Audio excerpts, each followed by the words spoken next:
Hello, Chapter 25, Part 2.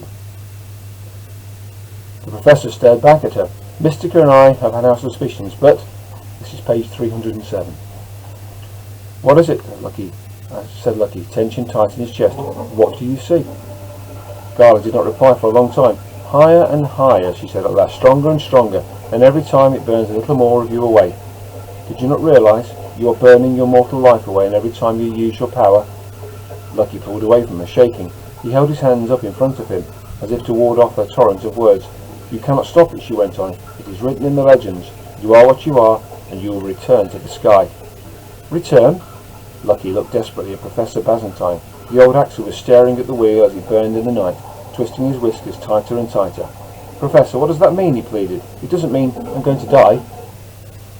Professor Bazantine looked up. His eyes were like rain. Well, the legends are not entirely clear, as you know, he said. Only fragments remain, and it is impossible to be certain what they mean. But perhaps, possibly, he looked down.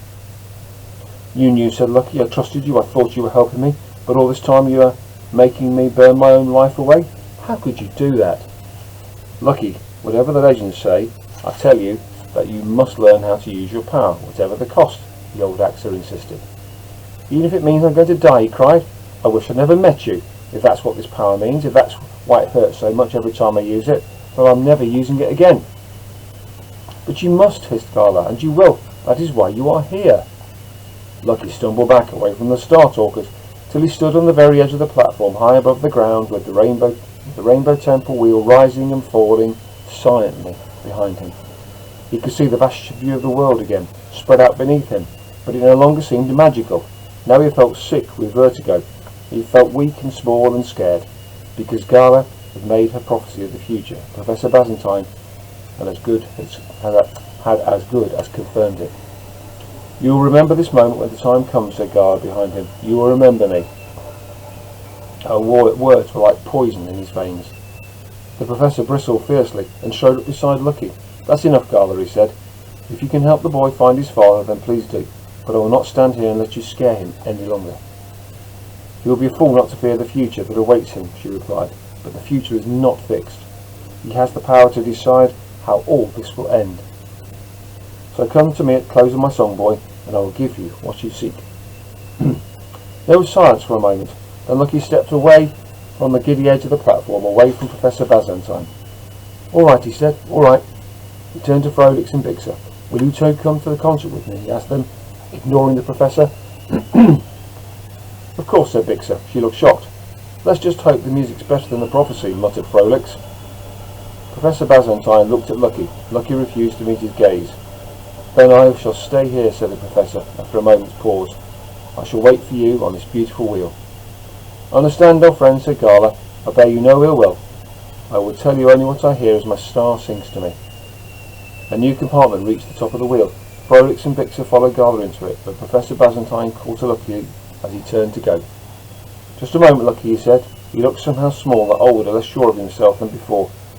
I apologise to you. I did not know for certain what the legends meant, and perhaps I should have told you what I suspected. Lucky shook his head bitterly. Seems to me like no one ever tells me the whole truth. Oh, ouch. Not one of us knows it, replied the Professor. Only the stars. But still I say, if you have this power, it can only be because you are meant to use it. Please do not stop now. You have come so far so fast. I am so proud of what you have achieved already. I truly believe you are here for a reason. The best possible reason. Lucky shook his head. I don't think so, he said, but I'm sorry about what I said. I didn't mean it. I don't wish I'd never met you. Professor, he could feel emotions rising inside him, taking him by surprise. The Professor's eyes looked deep into his being, and he smiled. Well, he said, there need be no more practice for today. Now go and enjoy the music, and may the stars light your path. Bazooka! Chirped the Phoenix on his shoulder. Lucky turned and followed his friends into the compartment and down the other side of the Rainbow Temple wheel. And so, the end of the chapter, and to the concert. So the Professor knew something about Lucky that he wasn't telling him, but then Lucky knows something as well that he's been told. I wonder how the concert will go. Thank you.